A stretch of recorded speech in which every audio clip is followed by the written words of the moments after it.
Hello everyone! Can you tell the difference between this tiny $500 DJI Osmo Pocket and this $4,000 Sony mirrorless gimbal setup? I bet you can't. Let's get started by rolling the intro.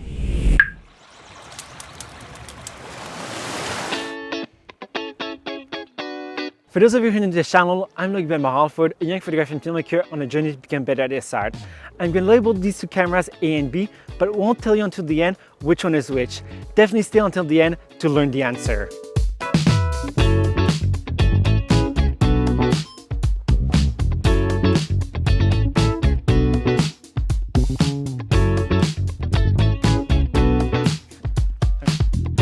The two cameras we have for this comparison are the DJI Osmo Pocket 3 with its 1-inch sensor, 20mm field of view, and its 4K at 24 frames per second. I'm also going to use a D-Log picture profile and it has a built-in gimbal inside of the camera. The second camera we have here is the Sony A7 IV with its full-frame sensor. I'm going to film at 4K 24 frames per second with the S-Log picture profile. We also have a Tamron lens at 20mm and the DJI RS3 Mini gimbal.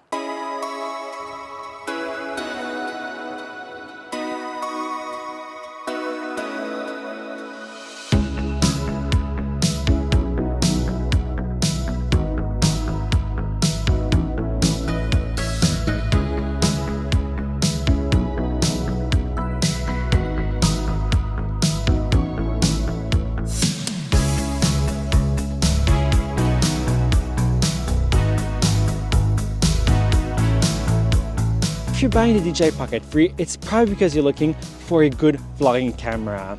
What is very important with vlogging cameras is having nice bokeh, so that's the blur you get in the background of these cameras. What is also very important is that the face is perfectly in focus. So both of these cameras should be doing a pretty good job at keeping my face in focus. The Sony might have a slight advantage with its eye tracking inside of it.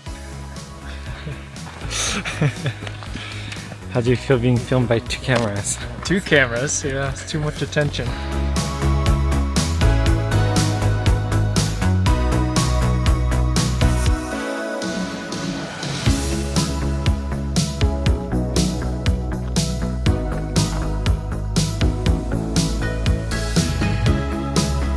Another very important thing about both of these cameras is that stabilization must be very good. The DJI Pocket 3 has really good stabilization with its built-in gimbal. On the other hand, the Sony actually has to use an external gimbal to get more stable shots. It does have digital options to stabilize the image, but they're definitely not as good as using an external gimbal.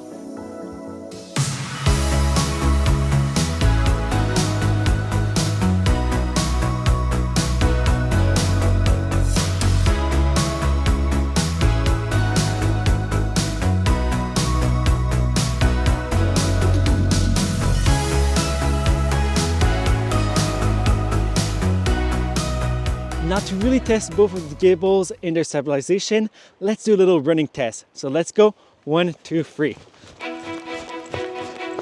Whoa!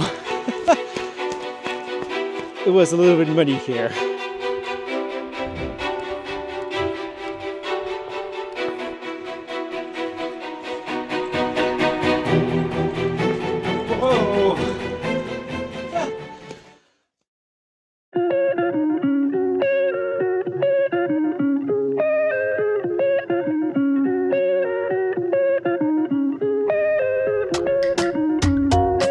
While we have a beautiful sunset background, let's talk about dynamic range of both of these cameras, because that's pretty important. The Sony should have much better dynamic range than the DJI Pocket 3, but with its new sensor, it might be catching up and produce results that are very similar to the Sony camera here. If you don't know what's dynamic range, it's basically how much information is kept inside of the highlights, so the brighter parts of the image, and the shadows, the darker parts of the image. The more information you can have in both of them without looking too grainy, the better dynamic range is on the camera.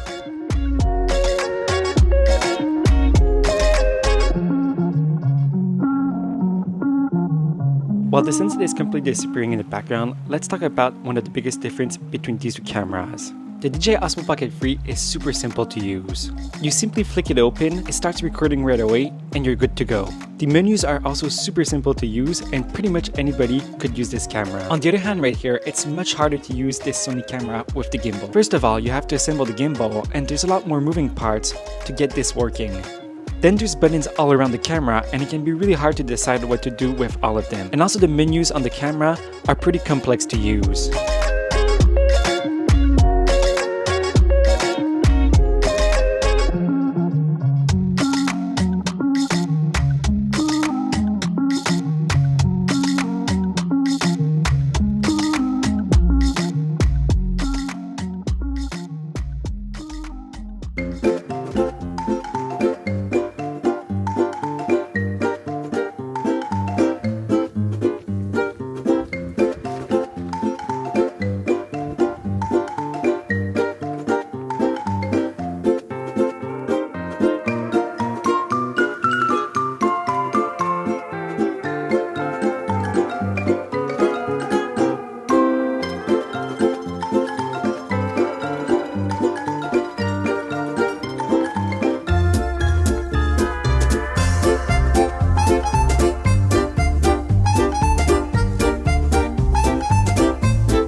We made it to Cannon Beach here on the Oregon coast, and I decided to come out to do some little tests at night.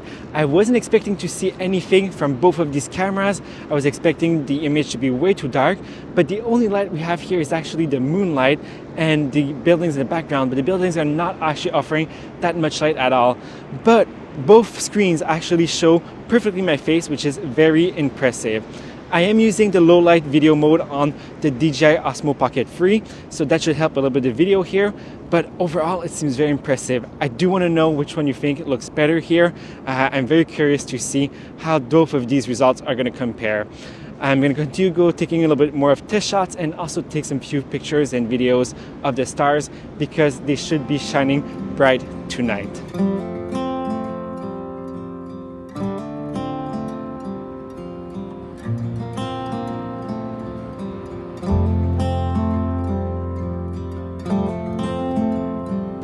It's crazy how much I see you. It makes no sense. Oh my goodness. I only have the moonlight, which is close to full. I know. It's very bright.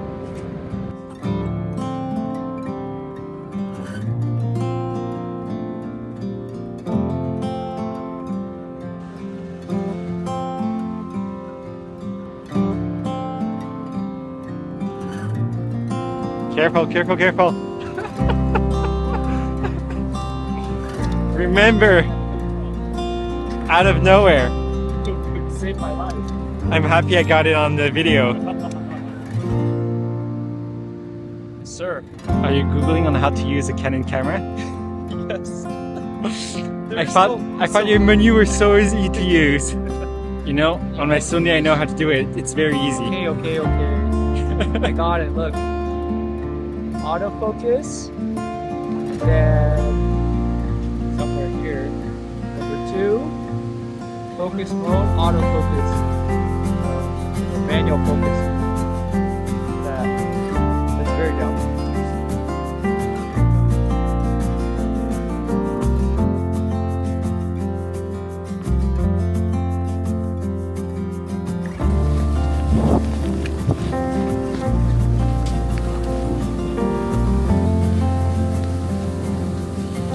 This was a very close call. I almost completely got soaked in the foot. I'm gonna have to be a little bit more careful when filming this video.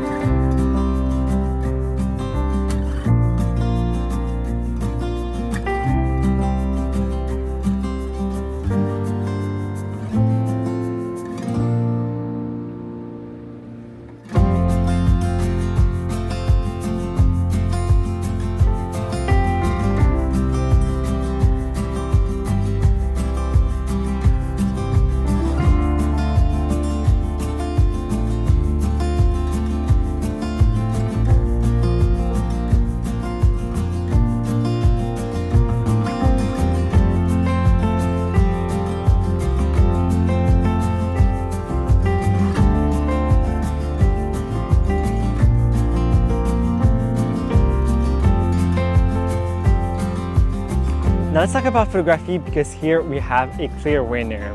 The DJI Pocket camera used to have some pretty photography modes. Actually, the last one had a 64 megapixel raw photo mode, which was very useful in some cases, but here they cut down pretty much everything. There's still an option to take some raw photos, but they're only 9 megapixel, and the other ones are kind of a gimmick, like your 180-degree panorama view or 3x3 panoramas. On the other side, the Sony A7 IV is an amazing photography camera. I highly suggest you go check out my review if you want to learn more about the photos coming out of the Sony A7 IV.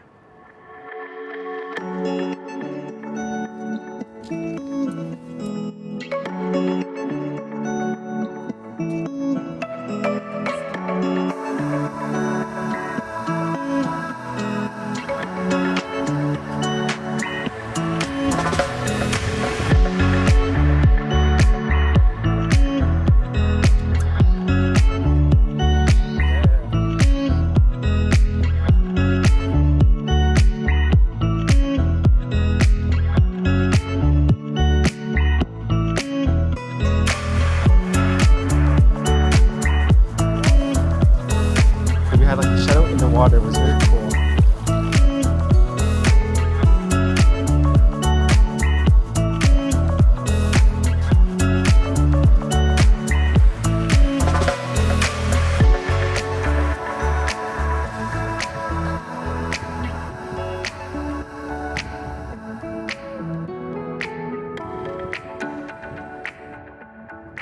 One very important thing with gimbals is that you need to have a really good autofocus that is reliable.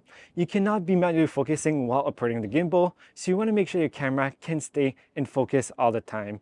The DJI Pocket 2 has much improved autofocus compared to the previous versions, but I don't know if it's really going to be good enough to rival the Sony A7 IV. They both have similar options where you can tap the screen to focus on an object, but the DJI Osmo Pocket 3 also have an option where you can use a project showcase, so you can just put a product in front and it's going to focus on that. On the other hand, the Sony A7 IV just has way better autofocus in general. Yeah. It's super sticky on the eyes and offer really solid autofocus in all kinds of situations.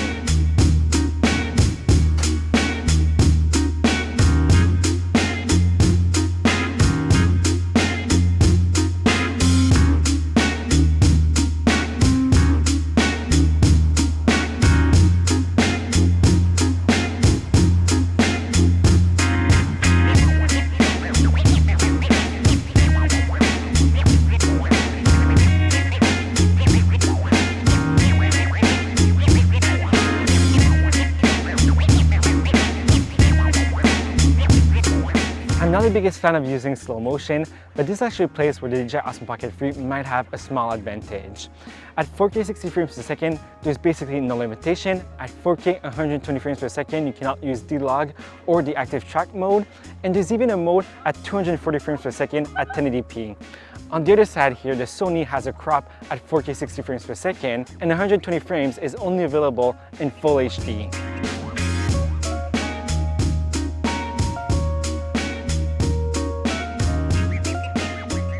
Now let's talk about some unique features of both of these setups.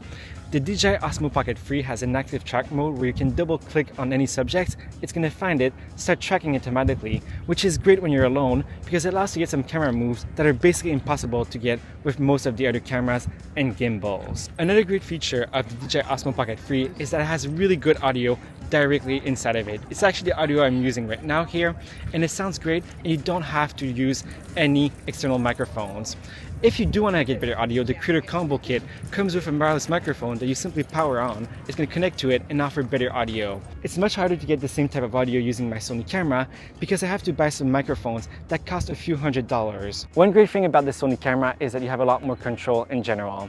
You can easily switch lenses or zoom with them to get exactly the shot that you want. With the DJI Osmo Pocket camera, you're fixed at one lens, which can cause some issues because you might not get exactly the framing that you want and you have to crop digitally afterwards, which will affect the picture quality. Another great thing with the Sony camera is that pretty much any button can be assigned to anything, so once you know how to use it, it's much faster to switch settings on the Sony camera than on the DJI Osmo Pocket 3.